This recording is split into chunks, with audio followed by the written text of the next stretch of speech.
Hello everyone! In this video today we will be covering topics of week 2 from Math 277. Last video we covered motion of particles and how we can find velocity based on position and acceleration and work backwards in the same manner. In this week we are talking about curves in 2D space, intersection of surfaces, as well as motion based on varying weight and mass. So, first thing to cover in curves in 2D space, we're going to talk about just some basic equations.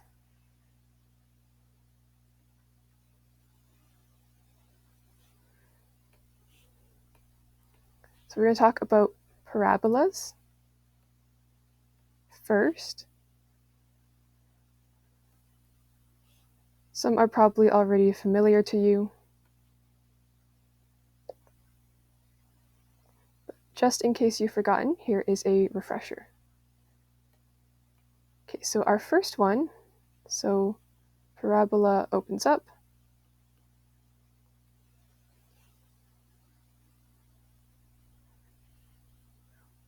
This will be defined by the equation x squared plus ax plus some constant b. I'm actually going to rewrite that. So ax plus bx plus c, where our first x squared term is positive, equal to y. Second equation is parabola down.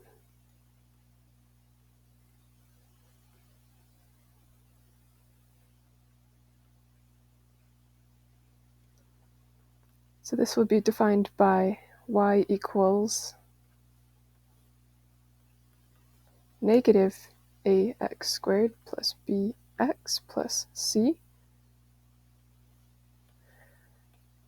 If it opens to the right,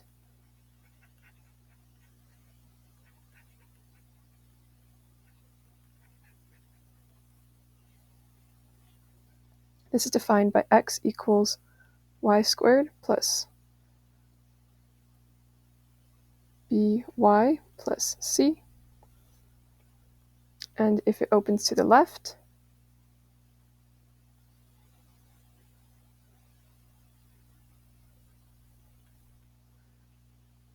it's defined by the equation y equals negative y squared plus by plus c. So that's some equations for our parabolas. Similarly, let's talk about some equations for hyperbola.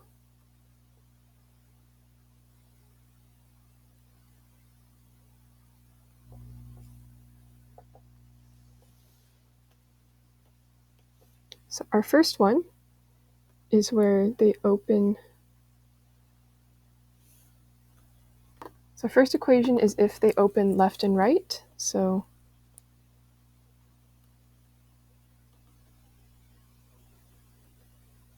and right is given by the equation x minus h squared over a squared, and then minus our y term, which is y minus k squared over b squared, and all of this is equal to 1. If we have a hyperbola that opens up and down,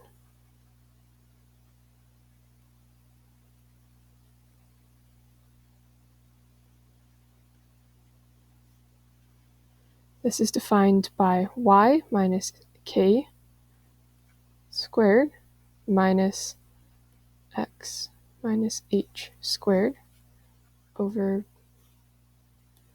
b over a squared and over b squared equals 1. Okay, so now we're going to talk about a couple new ones. So we're going to talk about a straight line segment.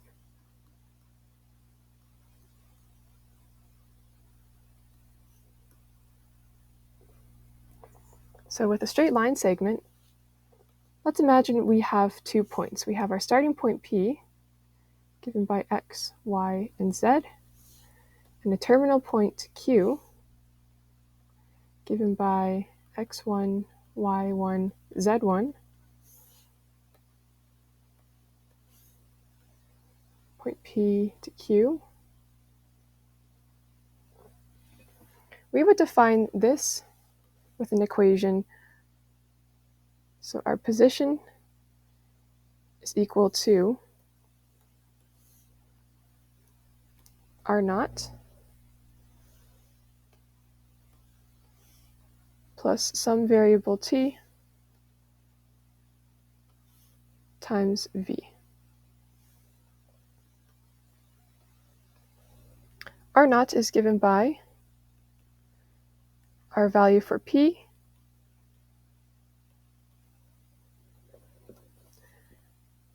and V is given by our position vector, which goes from P to Q, which is equal to Qx minus Px. That's Qy minus Py, and Qz minus Pz. Okay, so now we have everything that we need for this equation. So then if we were to write this into our position equation, this would be equal to x, y, z plus t, and then our v equations, which is x1 minus x, y1 minus y, z1 minus z. Okay, so that is for our straight line segments. That's how you parametrize it.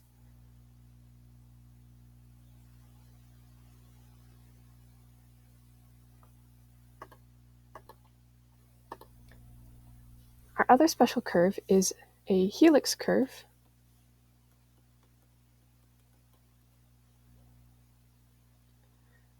Which is given by the equation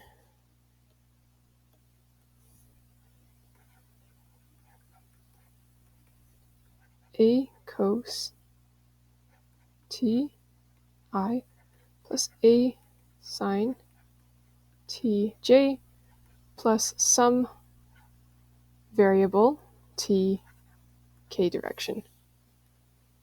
So for you to draw this out, this helix looks like this, centered at z-axis.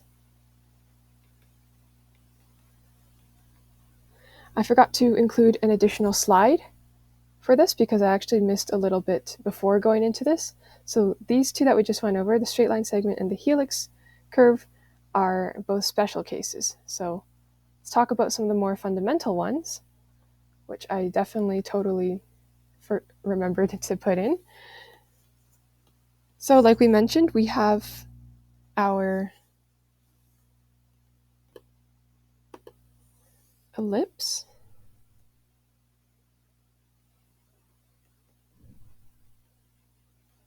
So our ellipse is represented by this general equation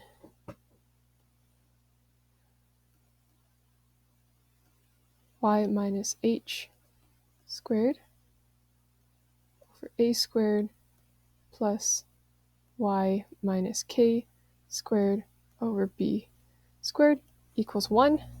So this is an ellipse in 2 space. And if we were to parametrize that, this would look like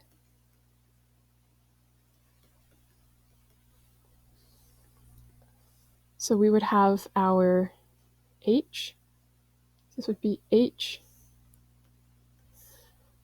plus a cos in our I direction.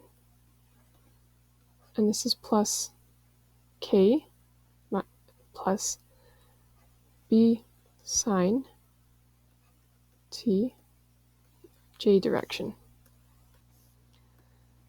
So to prove that we can obtain this equation from our parametrized version, if we were to separate out our x and y components, so if we had x equals h plus a cos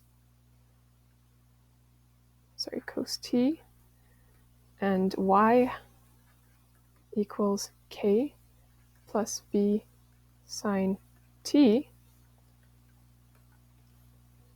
if we squared both sides, this would be x squared equals h squared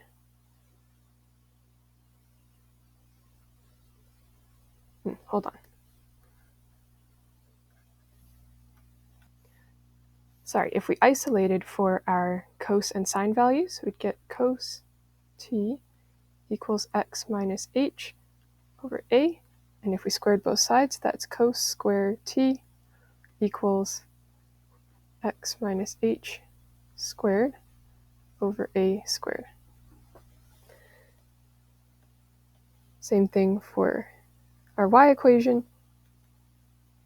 Sine of t equals y minus k over b, which is sine squared t equals k y minus k squared over b squared.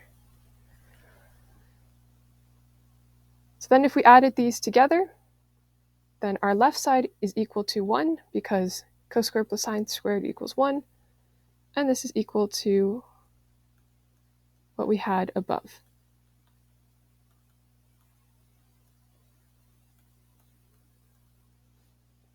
All right, so I'm just going to erase this because we don't need it. I want to make some more room for some other equations. So that's just a proof of us being able to obtain that equation.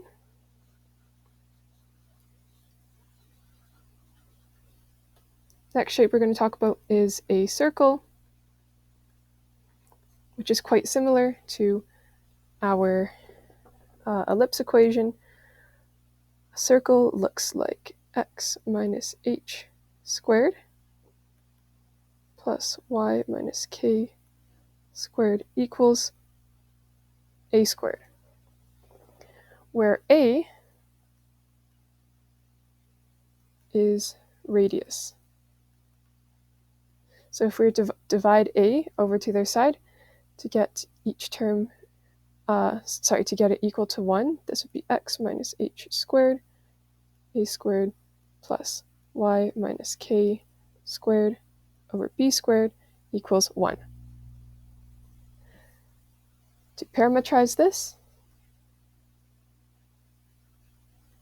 this would look like h plus a cos t, or I direction, and plus k plus a sine t, or j direction. Next up is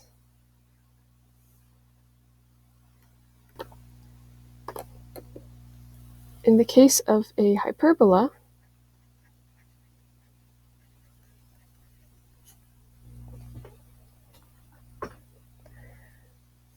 we have an equation that looks like x minus h squared over a squared plus, minus b squared equals 1. Or you can also have y minus k squared over b squared minus x minus h squared equals 1. So there's two different kinds. So if we want the upper branch, so for our upper branch, this would look like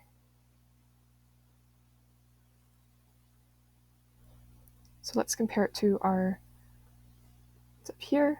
So upper branch would be this blue one right here. So I'm going to color code that according to it.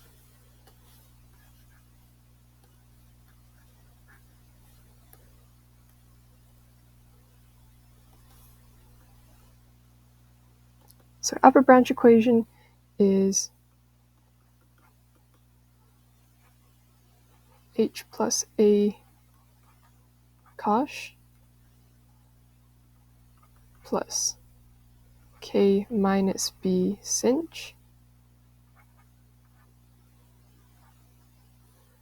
Our lower branch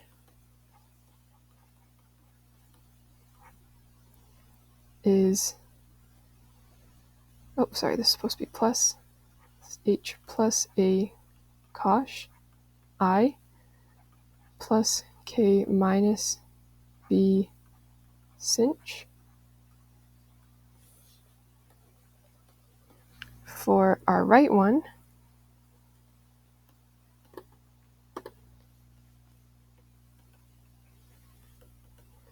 it's going to be given by h minus a cosh plus k minus b sinh.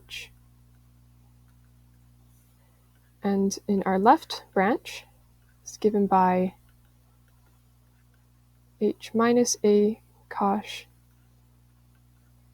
plus k plus b sinh j. So those are the main ones you need to know. It's important to be familiar with your ellipses, circles, and hyperbola equations and how to parametrize them and what they look like in regular old Cartesian form as we wrote up here. Okay, so now we're going to talk about intersection of surfaces. So intersection of surfaces, so say if I had a cone and a plane that intersects it in green here.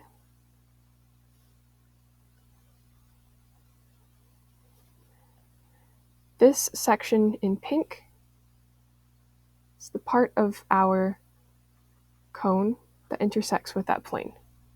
So in this case, this intersection is a circle if this was a circular, actually no, circle or can be ellipse. It's probably more likely to be ellipse because of the angle. So basically, how you would solve this is you equate both surfaces and deduce the surface formed as a result.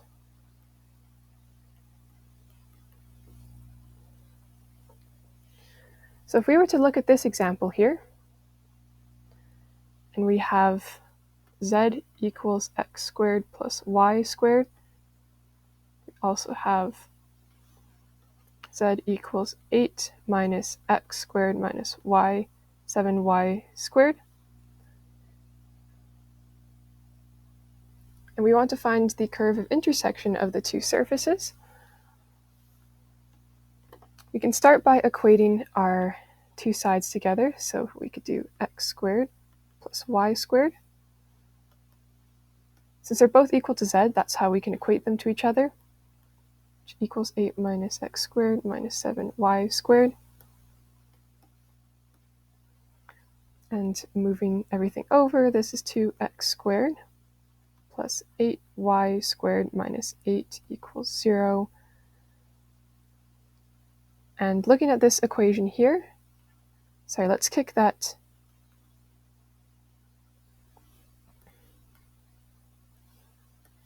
So let's kick a 2 out over here. Plus 4y squared minus 4. Actually, no, different way. Let's keep all of our x and y squared terms on one side. Let's move that 8 over. Let's take a 2 out.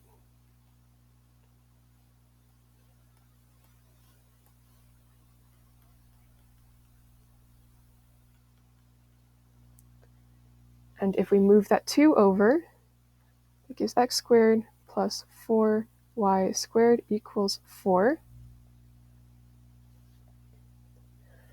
And when we divide that 4 over to all of our terms, that gives 1 over 4 x squared plus y squared equals 1.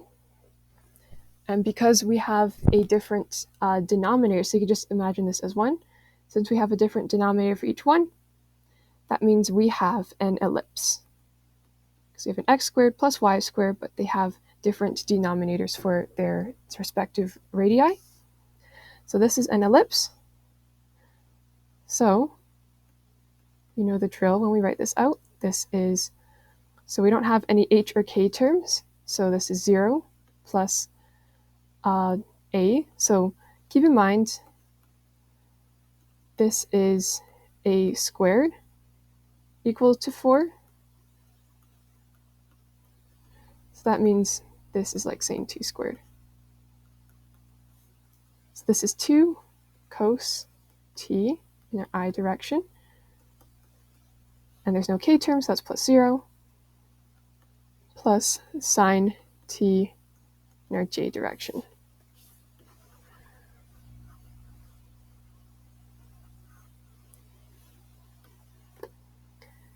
Now there's one more step. We need to find what z is. So in order to do that, we need to, so I'm going to bump this up so we have some more room. So now we need to find what z is. So just choose whichever one looks easiest. So I'm going to use this equation right here. So equation 1 was z equals x squared plus y squared. And now we need to isolate for an x and y squared terms. So from our parametrized equation, x is equal to 2 cos t, and y is equal to sine t. So if we square that, that's equal to 2 cos squared plus sine t, which is our y squared. And this is going to give us 4 cos squared t plus sine squared t. And if we just take this section here, actually wait, I'm not sure if that will work. Hold on. Sorry, I was going to use a trig ID. You actually can't because they have different, because there's different coefficients in front. Okay, so then to get our full equation, now we have our k value, so let's plug that in, and that is 4 cos squared t plus sine squared t k. Right, so that went into our equation here, and this is our full final answer for this example.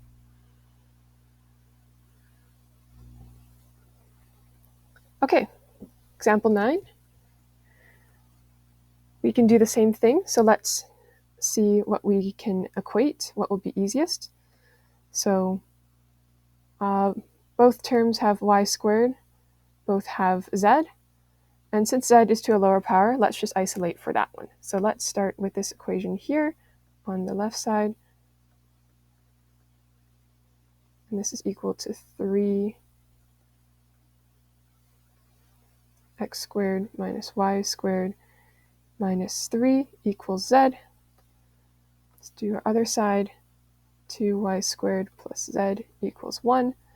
Z is equal to 1 minus 2y squared. Then when we equate them,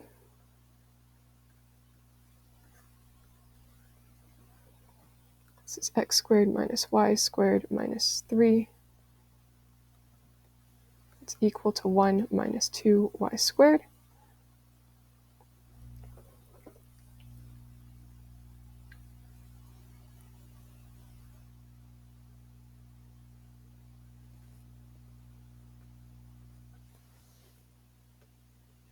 And then when we move our terms over, it's plus y squared equals, let's move that 3 to the other side, equals 4.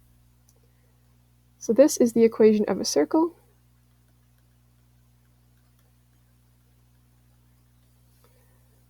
So when we parametrize that,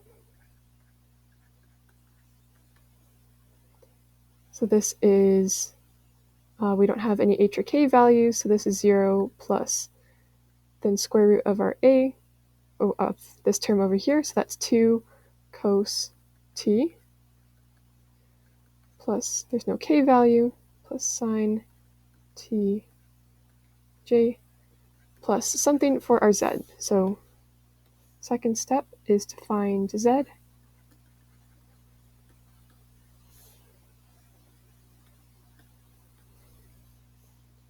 So here our x is equal to 2 cos, and our y is equal to 2 sine t.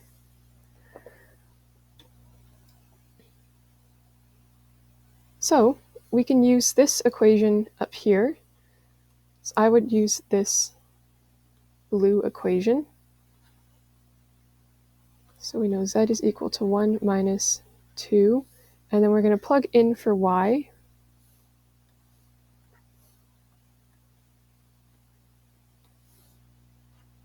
Y squared. So then this is 2 sine t squared.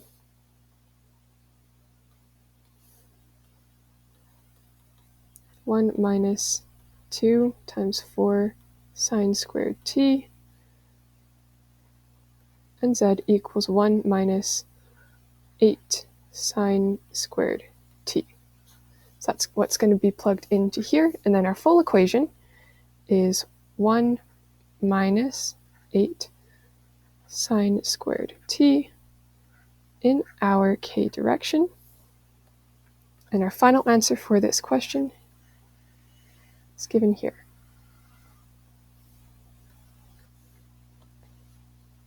Let's do another example. I think this is our last example for this one, at least. Okay, so find parametric vector equation of curve of intersection for these two surfaces. Okay, so we have just plain z for either of them, so we can just isolate in terms of z. So then our first equation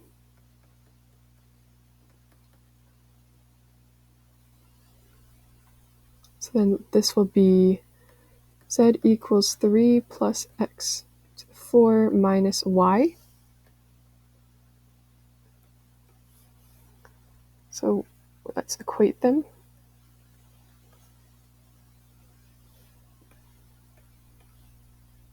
It's 3 plus x to the 4 minus y is equal to x squared y plus 4. If we move everything over, this is x4 cubed, to the 4, x squared y minus y. And let's move that 3 over, so then we get 1 on the other side. And we can factor this out, can we? So in fact, we have to do a different operation for this one. So this is not a standard curve.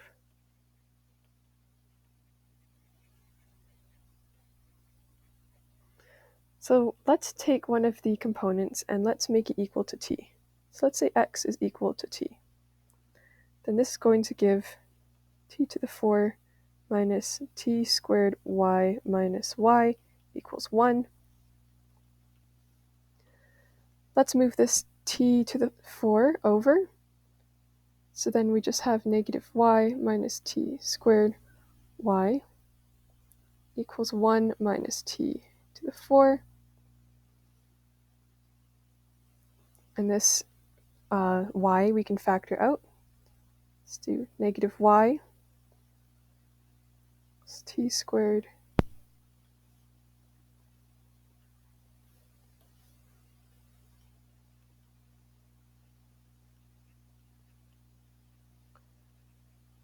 Okay, let's move that over and make this y on its own. So then that's negative 1 plus t to the 4 over 1 plus t squared. And let's have that as our y. Okay, so this is going to break out into squared minus 1, t squared plus 1, over 1 plus t squared. These two terms will cancel, so then we're left with t squared minus 1 for our y. And then let's find z.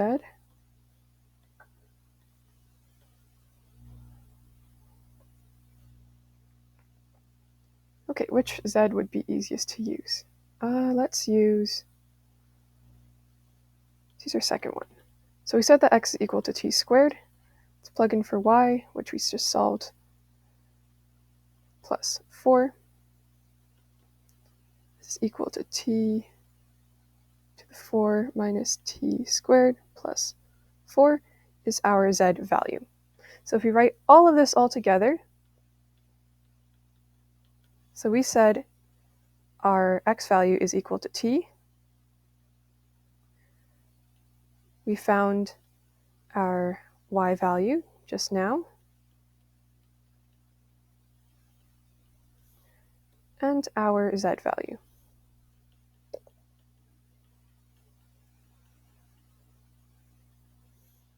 And that's our final answer. So if you see something that looks a little complicated, that means you probably have to sub in a different variable in place for something in order to parametrize it properly. Okay, so next set of questions deal with varying weight and mass and the motion of particles due to that property. An example that we use to illustrate this property is rockets, right? Rockets have changing mass as they expel more and more fuel, and that will affect its motion. So there are a load of properties that we need to define. So let's do just that. First, we have total initial mass.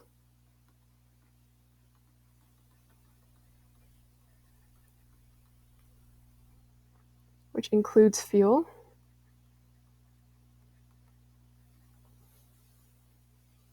Our next one is mass as a function of time.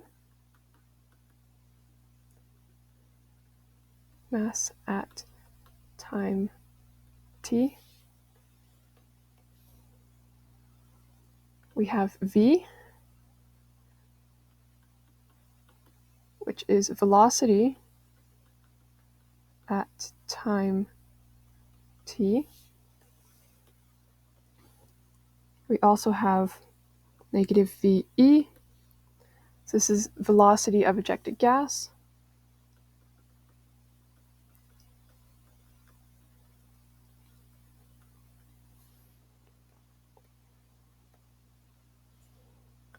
We have F,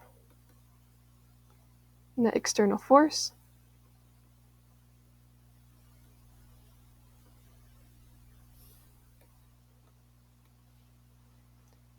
We have alpha, which is rate of expulsion.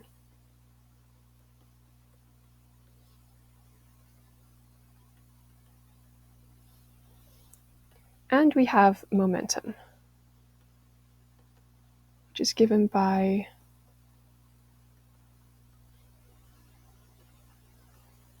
this equation here, equals pt plus change in t minus p as a function of t. And this will give us a generalized equation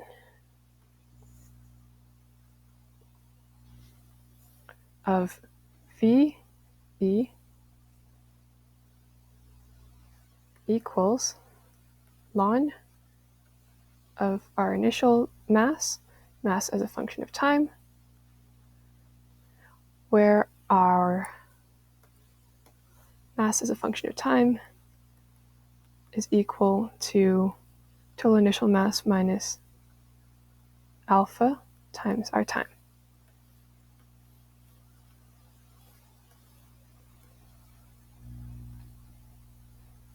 Okay, so how would we apply that to this question?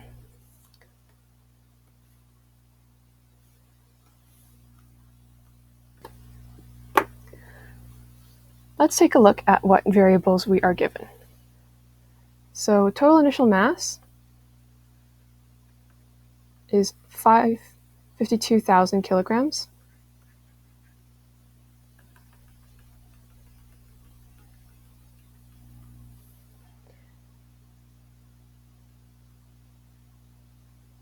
Which includes our fuel mixture.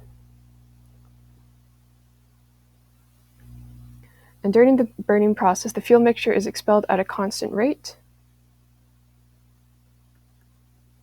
of 1,300 kilograms per second. So that's our alpha. At a velocity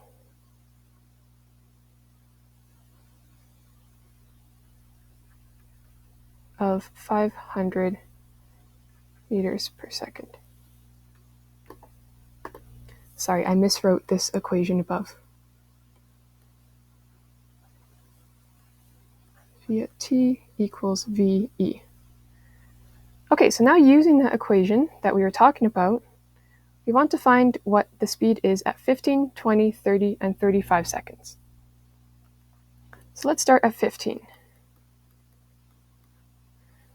So using our equation, we are going to do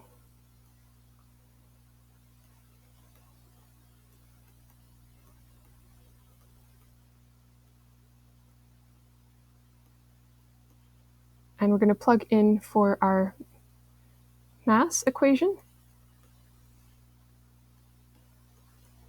There we go.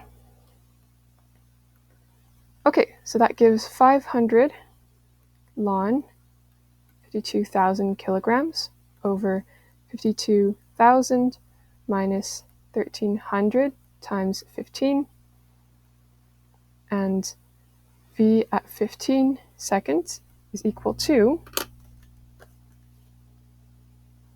so let's take 15 and store it as x, and then we have 500 ln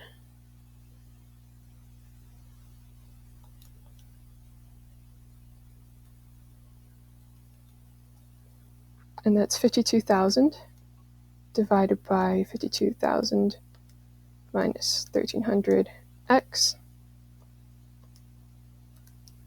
and this gives 235 meters per second.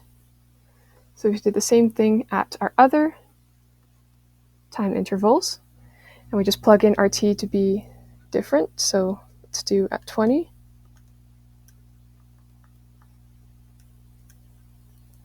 So this is going to give 346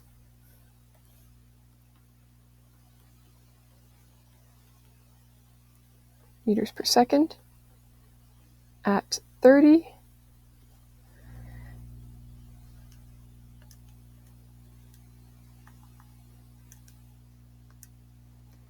this gives 693.147 meters per second.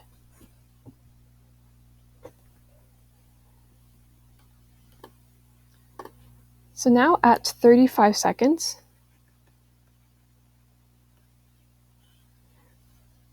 I want to ask how much fuel is burned.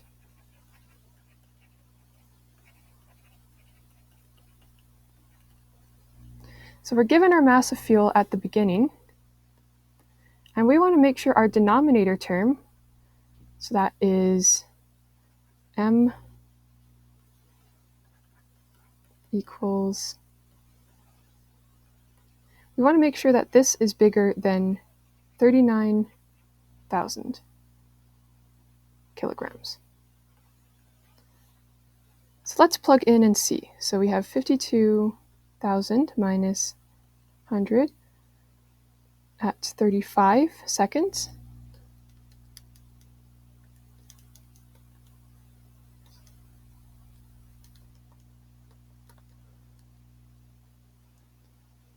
Which gives 65,000 kilograms.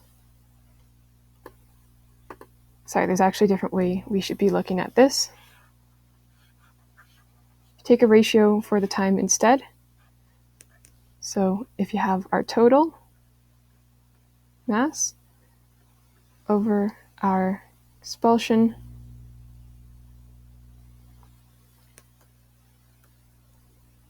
right, our kilograms cross out, leaving our seconds. This gives us 30 seconds. So it only takes 30 seconds for fuel to run out. So in this case, past 30 seconds, at 35 seconds, there is no more fuel. So therefore, there's no more acceleration. So then its speed is constant now at 693 meters per second from our 30-second interval.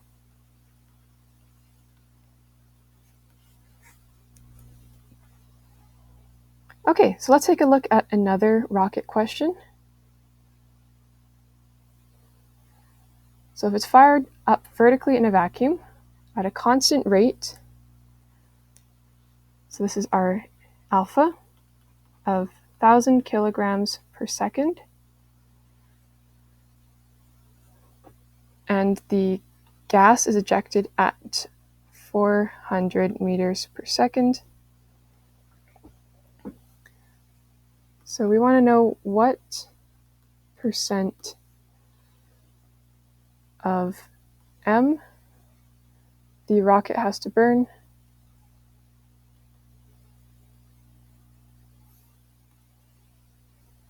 to be going at 600 meters per second. Okay, so let's start with this question. To start this question off, let's write what we know. So for our equation, we know that we want to be going at 600 meters per second. We're expelling at 400 meters per second.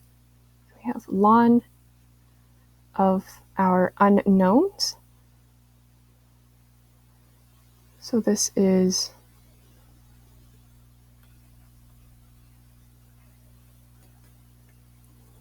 okay. So we'll start with that first. We know that for our percentage, so I'm going to call it percent. That's like saying, so this is our fuel burnt, right? Our initial mass minus whatever mass we've lost going at that speed, or no, whatever mass we are at that current speed will give us our amount of fuel that we burnt, and this is over our initial mass. If we separate that out, that's big M over M minus little m over capital M, and that is equal to 1 minus m over m. Okay, so we're going to keep this here as equation 1. Let's work on our other equation a little more. So let's move that 400 over, so then this is going to be 3 over 2 equals log base e, another way to call our natural ln, capital M over m. If we move that log over, that means we'd have to have e to the 3 over 2 equals big M over little m. If we flipped that to make it look like this term here, then that would be e 3 over 2 over 1, so that's e to the negative 3 over 2. So now we can plug that in. So we want to put that into this equation here. So then percent is equal to 1 minus e to the negative 3 over 2. And let's punch that into our calculator. So that's 1 minus e to the power of negative 3 divided by 2.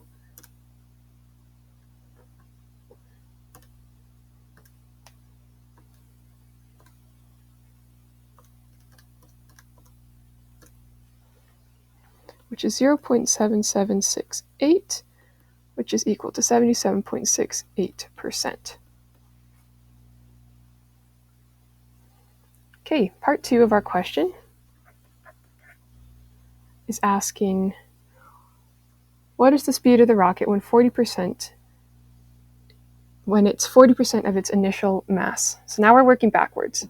So we want to find our velocity, and we have 400 ln of m over m, and we know that our percent is equal to 40, which is equal to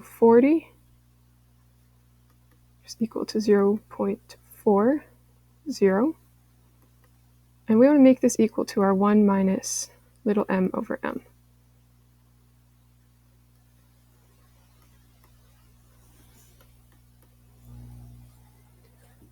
Okay, and we can isolate for this term here. So then that's going to give 0.40 minus 1 equals negative m over m.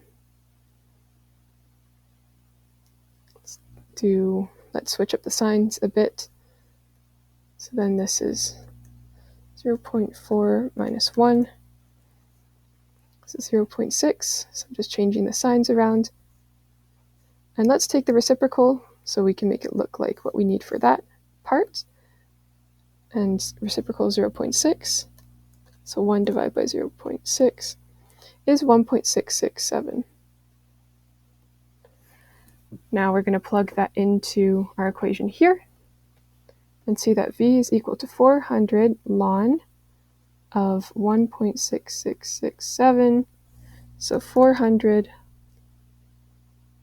ln, our answer,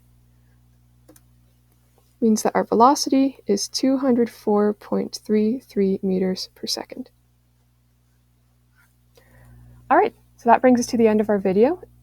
We talked about different kinds of curves in 2D spaces, as well as some special curves, how to parametrize them, as well as talking about identifying curves of intersection from two surfaces, being able to parametrize those equations, as well as talking about motion and speed based on varying masses at different times using rocket example problems. In the next video, we're going to be covering more of these examples, so stay tuned and I'll see you in the next one.